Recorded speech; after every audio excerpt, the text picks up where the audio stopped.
Number 26. The color nature of transition metals ions are associated with their partial filled what? Now what are transition elements? These elements from your periodic from number 1 to number 20, okay, or let's say number 1 to number 40, they are always from number 22 to number 30. Then we have elements like scandium,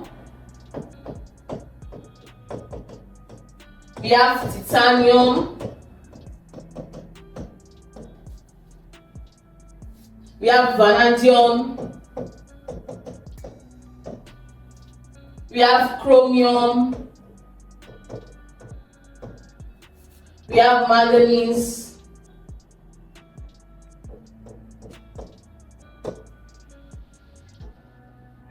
we have iron, we have cobalt, we have nickel, we have copper, and we have zinc. So these are the famous transition elements that we have. Now if you notice, this particular they have colors. They have specific colors. Now the one that you can remember that copper mostly during our volumetric analysis gives us this color blue. Zinc is white. Our iron can be brown or green. So this particular transition elements, they have specific metals, and we call them D block. We call them the D block. We call them the D block. We call them the D block elements. Now the reason why they have this particular color is because they have partially filled d orbitals. If you forget, just remember that they are d blocked elements. So they have partially filled d orbitals. This partially filled d orbitals, it gives them characteristics like paramagnetism, it gives them coloring, and so on and so forth. So the answer is option D, partially filled d orbitals.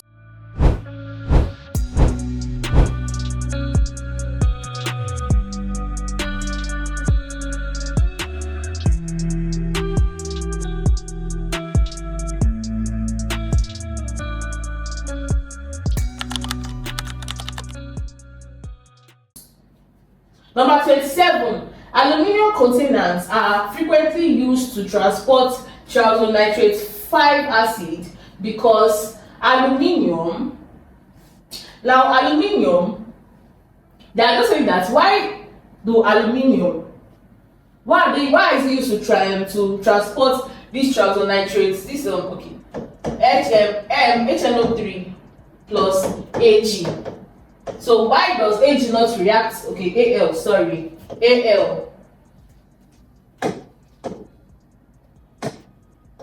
Now this is because aluminium does not react, or we can say does not corrode. Okay, the answer is D. Aluminium does not corrode. So because of that, even if the acid enters splashes on the aluminium, it's not going to corrode. So the answer is option D. That's why we use this aluminium as roofing sheets. We use them as roofing sheets to roof the house because they don't corrode. They don't easily corrode.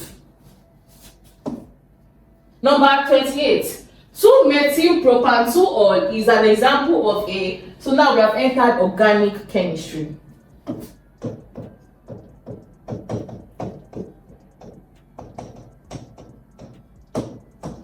And here we have 2-methylpropanol.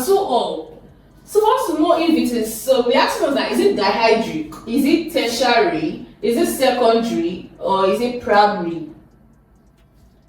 Let's draw this compound first. 2-methylpropanol. Propan means that it has 1, 2, 3. Prop means 3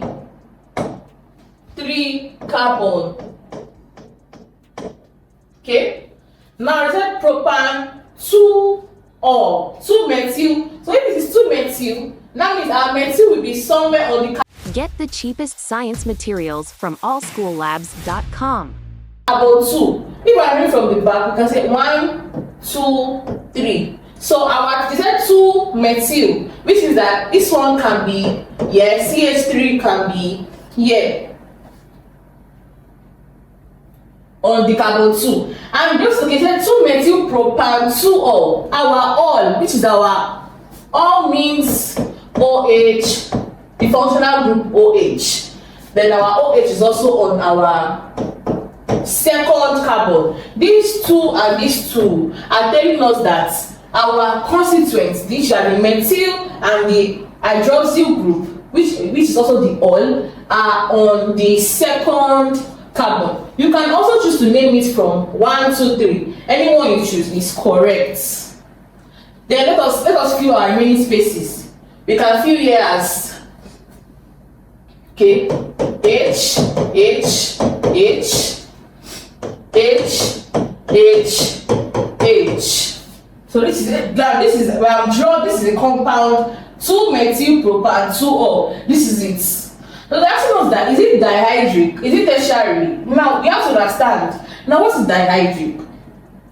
We can classify alkanols in 2 ways. We can say they can be primary, secondary, or tertiary. We can say that it can be monohydric, dihydric, or trihydric.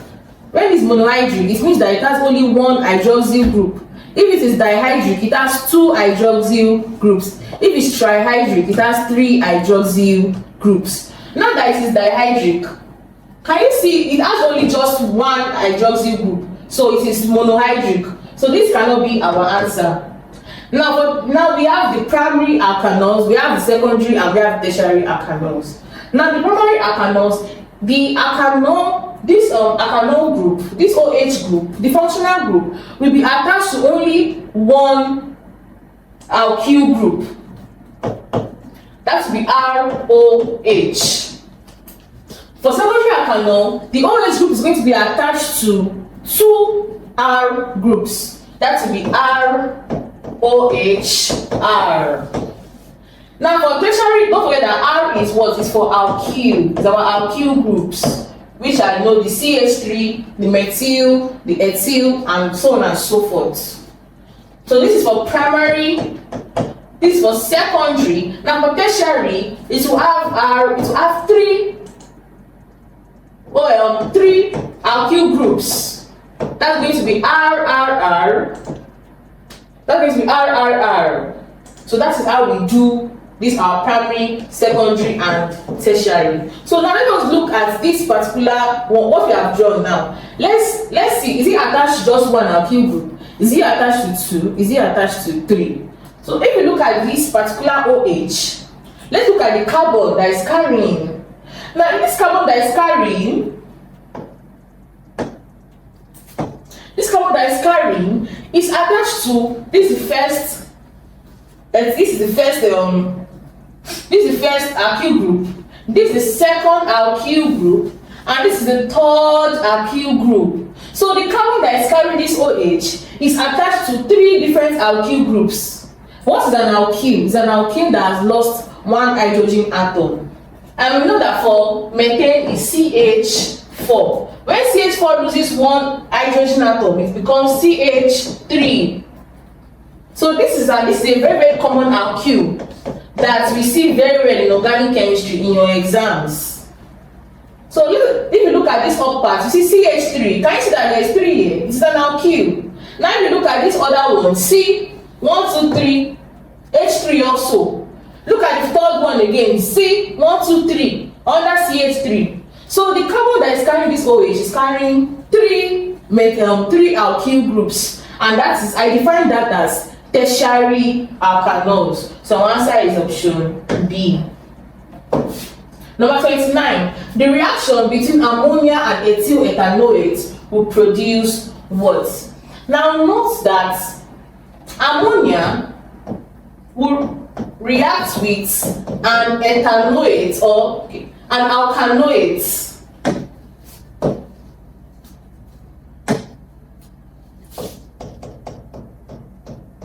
to give you a corresponding alcohol or alkanol and amide. So ammonia is going to react with alkanoid to give us alkanol and amide. Now this alkanol is coming from the, alkanoids, you can write it as ethyl. Now in this question, we're giving this alkanoids to the ethyl ethanoids. So this ethyl will join itself to be the alkanol. Then the ethanoids will Run quick tests and analysis. Visit analysis.africa. what's going to join to the amide. Now what do I mean? Now we're given that the reaction between ammonia and ethyl ethanoids produces what? Now from this ethyl ethanoids, ethyl means 2, ethanoids means 2. But sometimes you can be given questions like, propyl ethanoids. So when you see the pro, if pro was actually the one that was the ethyl, maybe like propyl, it's going to attack the one that has the ethanol, the one that has the alcohol. That means the one that has the alcohol will carry. So the one that this ethyl, the one that the ethyl carry, will favor the one that carries the alcohol in the product side. But in this particular question, when both the ethyl and the ethanoids are both 2, are both eths and eths, they are both 2. So we can also say that to give us our ethanol and ethanamide. That is our answer, option D. But always remember that the ethyl group will always attack the ethanoids, while the alcohol, while the ethanoids will attack the amide. Number 30, the decarboxylation of ethanoic acid will produce carbon 4 oxide and what? Now what is the meaning of decarboxylation? Now they've even helped you in this question. They have given you, you produce carbon 4 oxide and what? Normally, decarboxylation means the removal of CO2. We are removing CO2. Now let's draw this ethanoic acid and let's remove this CO2 and let's see what it's going to give us. So if you are drawing the ethanoic acid, that means, don't forget that X means what? 2. Ethanoic acid has a functional group of COOH. Okay, that's going to be CC, O, OH, H, and H. These are our ethanoic acid. Now they're asking us for the decarboxylation. That means we want to remove CO2. So if we want to remove CO2, we can remove CO2 by removing, let's remove this C, we can remove this C. This O here, we can remove it. Look at that, C means 1 atom of C and 2 atoms of O. We can remove another atom of O again. Now our reminder is going to be what? The reminder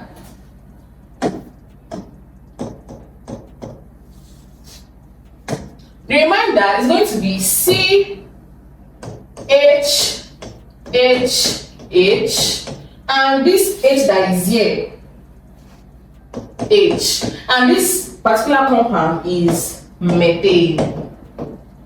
So the answer is option A. So they're just asking us that if we remove CO2 from this particular compound, what is the remainder going to be?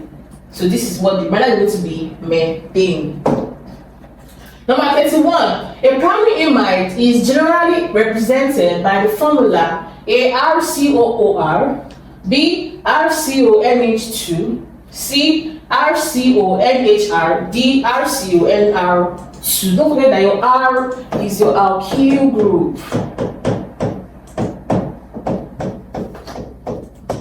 Now this first formula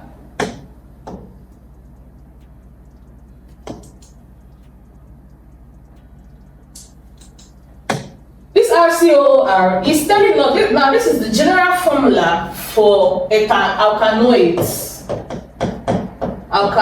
So that cannot even be our answer because they asked us about the primary amide.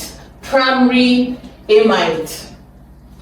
For option B, this formula is an amide. This one is also an amide. So now we have three options. Now when you look at general formula for amides, if you see two hydrogen, when the nitrogen group, when the nitrogen atom is attached to two hydrogen group, it is a primary amide.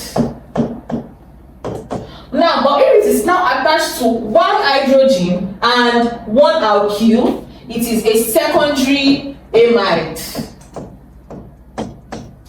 If the nitrogen is not attached to any hydrogen but attached to two alkyl groups, that's our tertiary. But in this question, we asked for the primary amide, so that's the one that was actually attached to two hydrogens. That's option B, our RCONH2. Number 32. Which of the following fraction is used as a raw material in the cracking process? What is the cracking process? Cracking process, that is the breaking down of large hydrocarbons to smaller hydrocarbons. That is what cracking is. So in the petroleum industry, the fraction that is used for cracking is the lubricating oil, because it is the one that has a very high duty. Kerosene cannot be used because it does not have a really high duty like lubricating oil. Bitumen is too much, while diesel oil is also too light. So the best answer for this question is option B, lubricating oil. They are the fractions that are used in the cracking process in the petroleum industry. Number 33. An organic compound contains 60% carbon, 13.3% of hydrogen, and 26.7% of oxygen. Calculate the empirical formula. When you are calculating your empirical formula, the first thing that you do, you can draw your table, represent C. You can represent, we have carbon, we have hydrogen, and we have oxygen. So you can just say CHO. You can just put it in 400,000 cheap medicines, cosmetics, and analytical supplies. Everything in one big place. AllSchoolLabs.com. A table for your work to be aligned. Now they gave us 60% of, you put their percentage under the particular element here. So we have 60% of carbon, we have 13.3% of hydrogen, and we have 26.7% of oxygen. Then the first thing that you do, you divide them by the mass, by the molecular mass. Now what's the molecular mass? For carbon, it is 12. They're always giving you a question, so you don't have to cram it. And sometimes they might not give you, so you still know them. All these simple ones. For hydrogen, it is just 1 divided by 1. For oxygen, it is 16. So then you can press your calculator. 60 divided by 12, that gives us 5. 13.3 divided by 1 will still give us 13.3. 26.7 divided by 16 will give us 26.7 divided by 16. That gives us 1.669.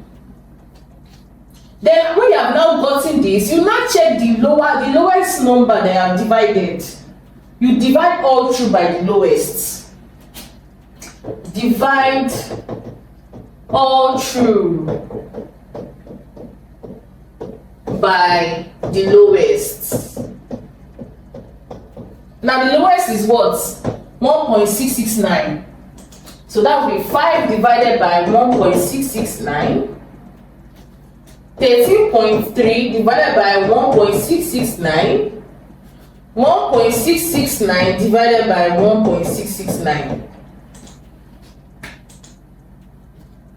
5 divided by 1.669 will give us 2.9, which is approximately to 3. Make sure you approximate, because it has to be in whole numbers. 1.669 13.3 divided by 1.669 will give us 7.9, and we can approximate it to 8. 1.669 will give us just 1. So we can say that it's going to give us C, with data we got here, C3, H8, and O1. But don't forget that this O1 is the same thing as just O. So in our answer, let's see which one is correct. A, we have C5H12, no. B, C3H8, yes. So our answer is option B, C3H8O. That is the empirical formula for this particular organic compound. Next, number 34.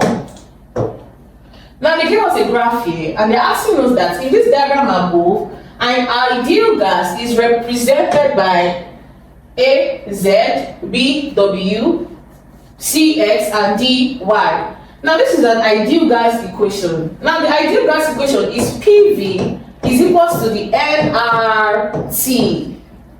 Now an ideal gas obeys this law perfectly. Because it obeys it perfectly, it's represented as this. So that means our answer is the Z. So that's option A. We'll always give you a straight line on the graph because it's perfectly obeying the law. Number 35. Let's look at this our graph here. In the graph above, the activation energy of the catalyzed reaction is what? We said earlier that the activation energy is the minimum energy that is required for the initiation of a reaction. Now when you see dotted lines below the normal activation energy, they are telling us that that's the catalyzed route. So this first one is the normal activation energy, and this second one is the catalyzed activation energy.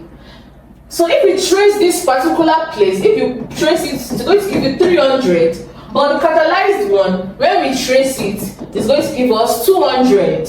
That makes our answer to be option, that's 200, that's option D, 200 kilojoules. Number 36. Choose the correct option from the graph above. 3Fe plus 4H2 to give us Fe3O4 plus 4H2, the equilibrium constant K. Okay, so we are asked to write the equilibrium constant K of this particular equation.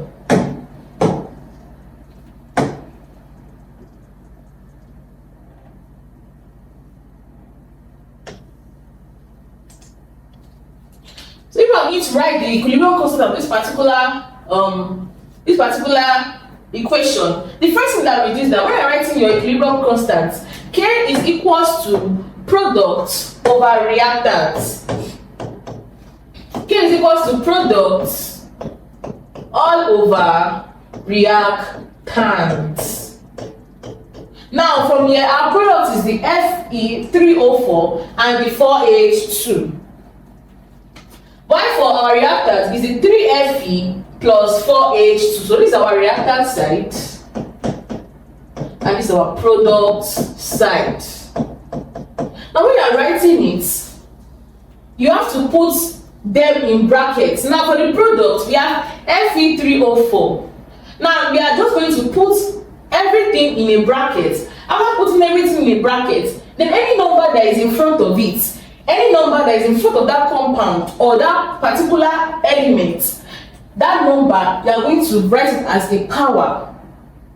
Now if you look at this Fe3O4, there is no number in front of it, there is no coefficient, which means that the coefficient is what? 1. So we can see that there is, the raised power is just going to be 1. And don't forget that anything raised power 1 is 1. So you can write that, and we always put it in square brackets, because square brackets means concentration in chemistry. If you put them in all these your normal brackets, it is wrong. you put them in your square brackets. So in some options, they might even put it in number brackets for you. And in that option, they'll put it in square brackets. Choose the one that has a square bracket. That's going to be Fe3O4. Then you close your brackets. Sometimes they can say you put star, sometimes you don't put star. Then you open other brackets to show the second constituent of the product, which is 4H2. Now if you notice this one, there is 4 in front of it. That means we are going to write it as H2 raised to power 4. Don't forget that I said the number in front of it is going to serve as the power. All over. Now let's go back to the reactants, because we said it's products over reactants. Now the first reactant is Fe, 3Fe. We put in our square brackets. Fe, don't forget the number in front of it is going to be as a power. Now look, it's the number in front of it, not the number, not this subscript though, is the coefficient. Okay, for the 4H2O, that's going to be, open your brackets, H2O raised to power 4 because it's 4H2O. So our answer is option, from this our graph, we can say our answer is option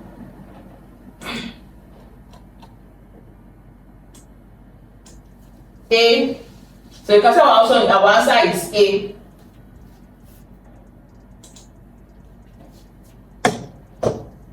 So that's option A is our answer.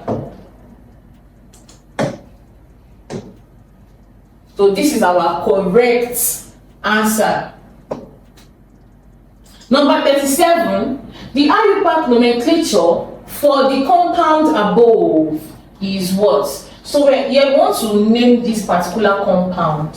We want to name this particular compound. Let me try to redraw this compound so that you can see it very well. CH3, CH3. Run credible medical tests and chemical analysis here, from malaria to HIV tests. CH2, CH, then your double bond, CH2. So they're asking us to name this particular compound.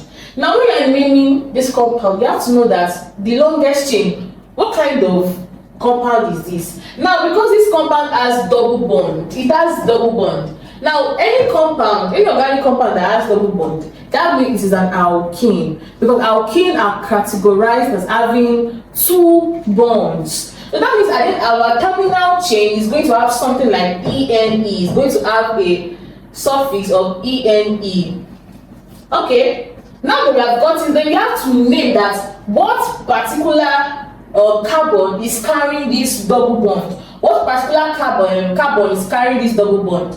So if we count from the left, we are going to be, this our alkene is going to be on the 1, 2, 3, 4, or it's going to be on the 4th carbon, counting from the left. But when you count from the right, it's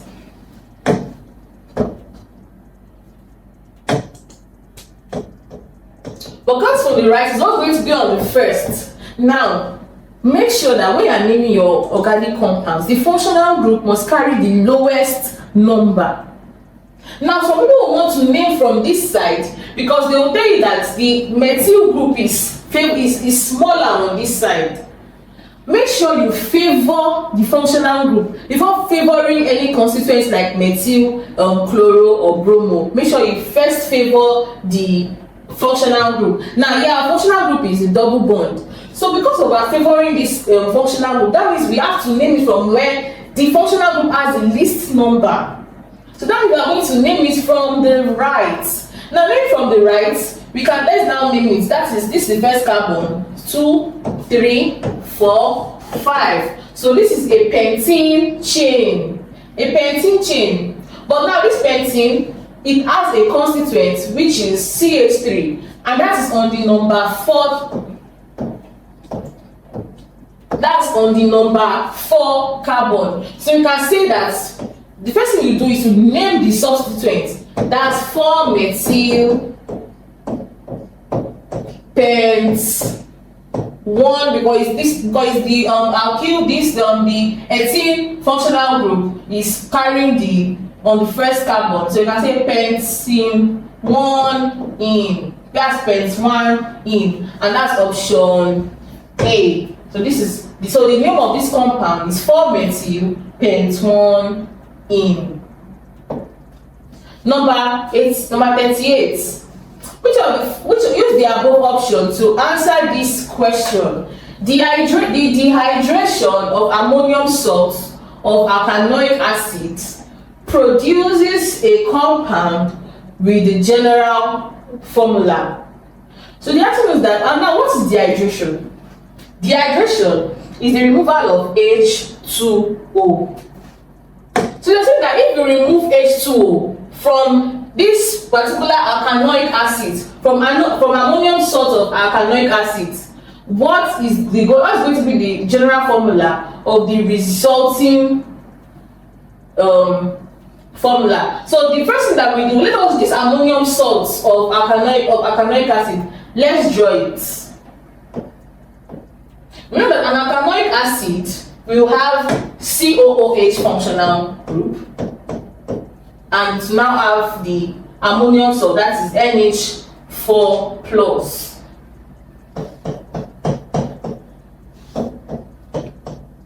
So if you look at the options that we're given, the dehydration, now want to remove H2O, want to remove H2O. So now if you remove H2O, that means remove 1 H from here, or we can remove 2 H from here. That's going, we are going to be left with NH2, and we remove 1 O from here. That's going to be CO. So now then you want to compare this particular one with the options. Now we have CONH2. Now that CONH2, that is option B. So that means our answer to be B, which is also B, option B from the graph. So our answer is B, RCO NH2. Number 39. Use the following option above to answer this question. Which of the following compounds in solution will turn red litmus paper blue? We have to know that what are the compounds that will actually turn this red litmus paper blue. Now, note that bases or alkalis will turn red litmus paper to blue, while acids will turn blue litmus paper to red. So they're not trying to ask you that which of these is basic. That's why you have to know the characteristics of a base and an acid. All these things they're telling us, it narrows down to which of the following is basic. Is it ROR? Now ROR, this is for ketones. This one is for amide. This is amine.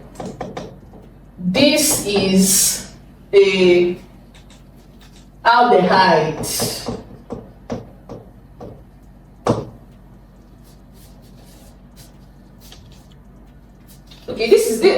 This is actually an ether. This is an ether, and this is a ketone.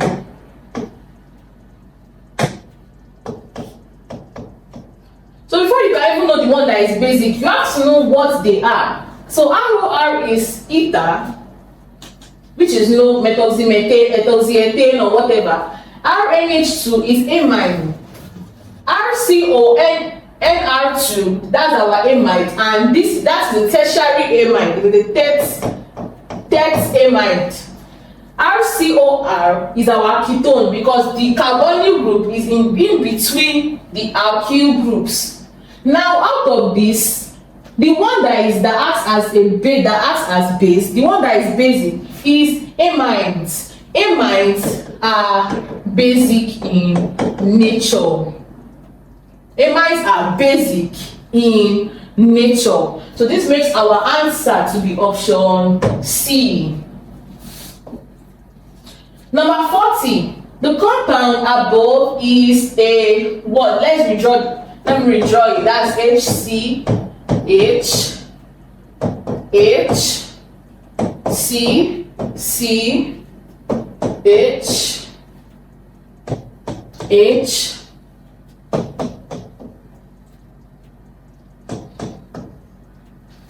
So the action was that what's the family of this particular compound? Now if you look at this compound, the functional group is C double bond O, which means that it is a carbonyl compound. Now carbonyl compounds are either ketones or aldehydes. Another word for ketone is the alkanones. Another word for aldehyde is the alkanals.